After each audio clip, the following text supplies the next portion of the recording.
Okay, I'm just gonna say this because typing is gonna make my fingers hurt.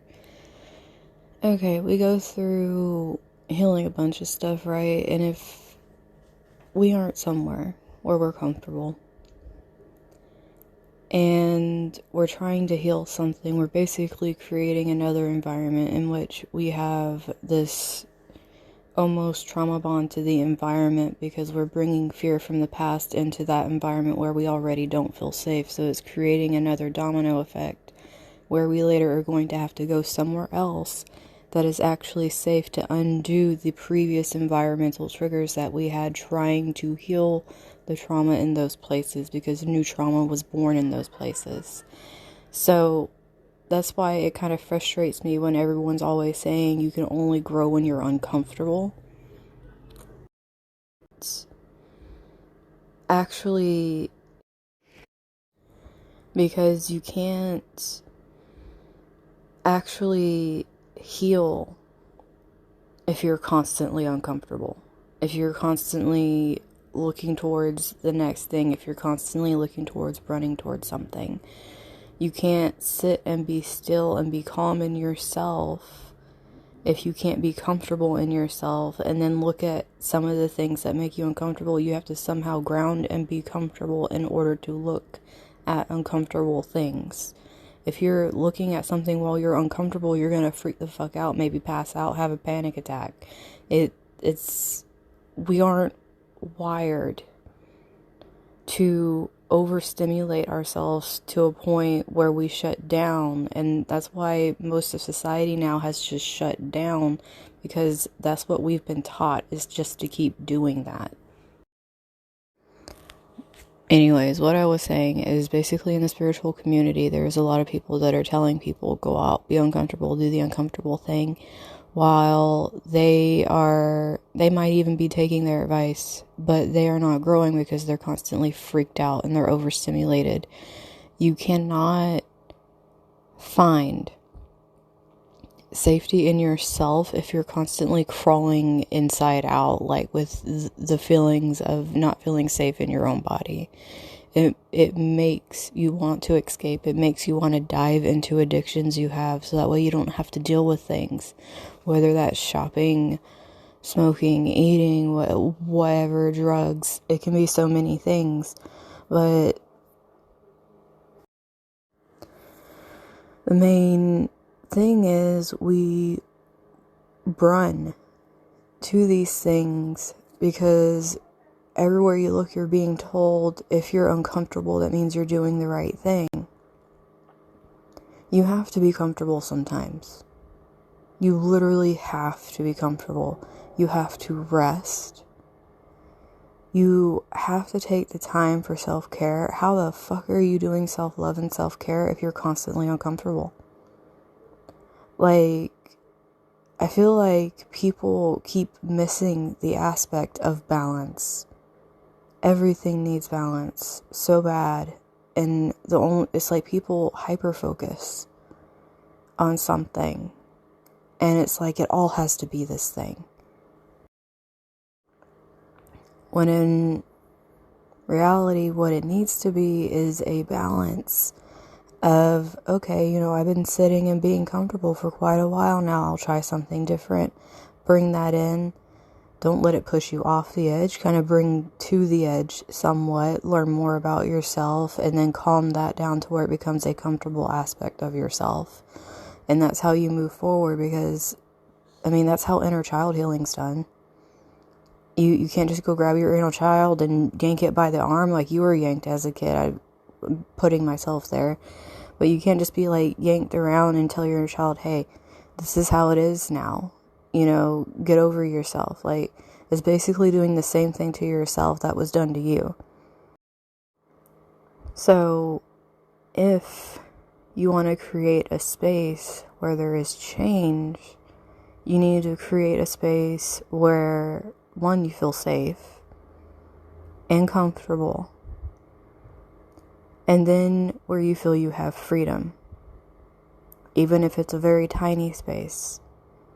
I have that space in the dark when everyone is sleeping. That's when I have that space for maybe 10 or 20 minutes.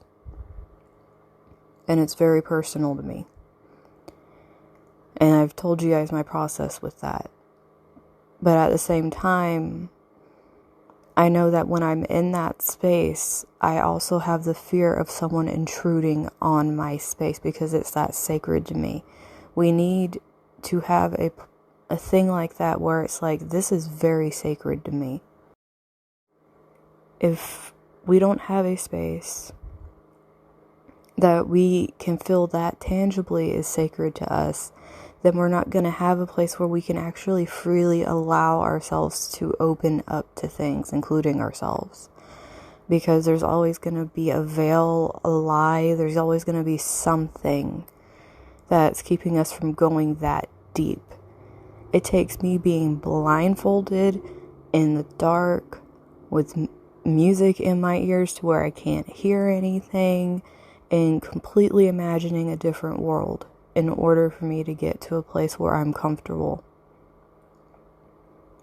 And maybe it might not be that extreme for other people, but that's what I need. And I've come to learn that. And every time I've done it with intention of this is what I'm working on tonight while I do this. It's not that cut off. But basically I'm saying I know I need it. And it's my own personal thing. I always find out what I'm gonna do before I go do it. I don't just twirl around for no damn reason in the dark. And sometimes I don't dance, sometimes I do dance, sometimes it's a mix of both. There's just different things I feel, and whatever makes me feel happy. Like if I can feel a smile on my face while I'm doing something, that means I'm doing it right, and I can tell myself that. But it's like you have to be absolutely comfortable or you can't do that. Like you can't grow if you're constantly uncomfortable, because all you're doing is basically like a freaking Linkin Park song, the crawling in my skin, the wounds they cannot heal. He literally, I swear, like he was a complete channel. If you listen to his lyrics, I know a lot of people are like, I don't like listening to it because it's screaming. He was screaming from a place of pain. And if you listen to his lyrics, crawling in my skin, these wounds, they will not heal, because he can't get comfortable. The wounds cannot heal because he can't get comfortable. He's always uncomfortable in his own skin. So to be pushing people, like push past feeling uncomfortable to heal yourself, it's like you need a sanctuary. You need somewhere that's sacred to you so you can heal a sacred part of yourself. Like that's a big thing, is feeling like you are sacred. It's this big thing in this society nowadays that nothing is sacred. And yeah, that's a joke that everyone has, nothing is sacred, but it's also a sad truth. And that's why there's so much of this mass thing going on where no one's healing. Even if people are out here yelling like, I've healed this thing, it's like,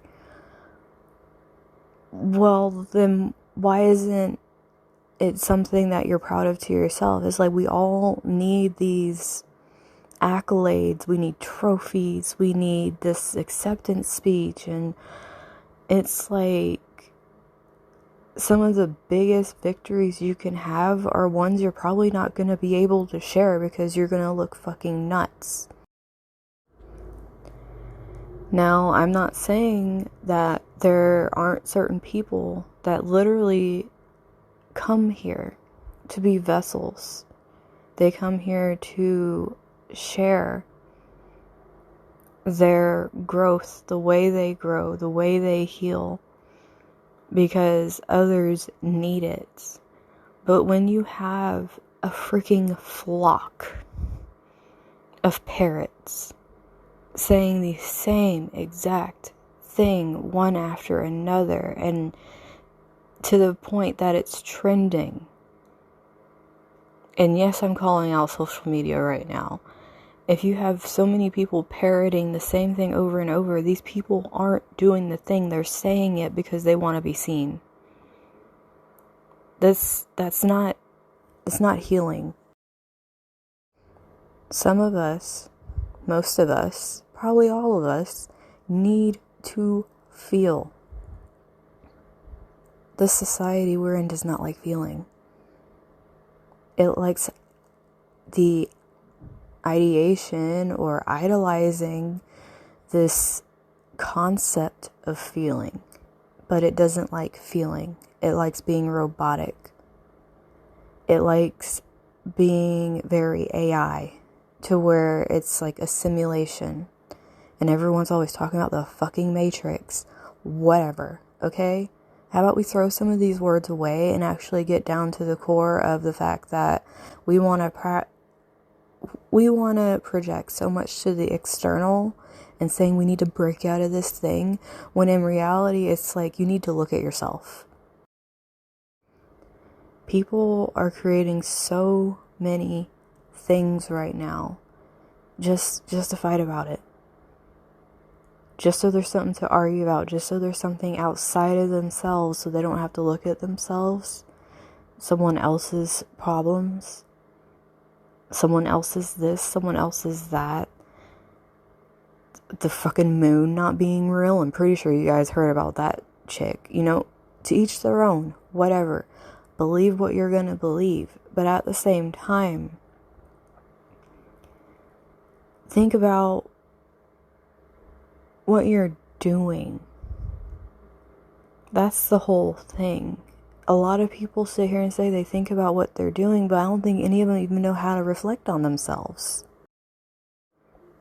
You can't be reflecting on yourself. You can't be reflecting on what you're saying or what you're feeling if you make a video and it gets controversy and you blow up, and then literally all of your attention when you were doing different things before literally just start filtering into that one thing that was getting attention. That means you weren't doing it for a specific purpose. It's like you were waiting for something to catch on, and then the thing caught on, and even though it's negative, you're gonna hang on it. And this is just something that I've been noticing with a lot of content creators, a lot of influencers. It's become like a social disease. And it's like the way things are made, we're all trying to fit an algorithm. When we all have a natural algorithm, which is our own energy and our own heartbeat, but we're trying to fit into this fucking computerized algorithm that is a robot. It doesn't have a beating heart.